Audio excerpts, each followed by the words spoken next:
ადამიანის ამ ქვეყნად მოვლენა უბრალო ბიოლოგიური დეტალი არ არის.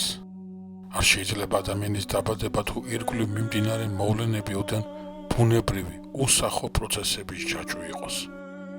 იონე წინამორბედის შობის დღესასწაული სრულად და შეუბრალებლად ამსხვრევს სამყაროსადმი ამ ცივ მექანიკურ მიდგომას.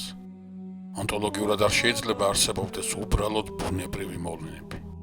ყოველი ამოსუნთქვის მიღმა ყოვლის შემძლე ღმერთის საკვირველი ცხოველს ყოფილი განგებულება დგას, რომელიც ისტორიას ისექსოს, რომ თითოეული ჩვენგანი თავის ზუსტად განსაზღვრულ უნიკალურ დროს ევლინება ქვეყნიერებას. იონე ნათლისმცემელი ხანდაზმული ზაქარიასა და ელისაბედისაგან სრულებითაც არ იბადება შემთხვევით. 10 წლეულების განმავლობაში ისინი უშვილობის მძიმე ტვირთს ატარებდნენ, რაც ხშირად წყევლადაც კი ეჩვენებოდათ, მაგრამ სწორედ მათი ლოცვით ამზადებდა ღმერთი მაცხოვრის უდიდეს წინამორბედს. ყოველივე ეს ერთ მეტად საყურადღებო რამაზე გვაფიქრებინებს. დღეს მრავალი ცრუ სიმდაბლის საბაბით უფლის ნებიც გამოძიებასაც კი უფრთხიან.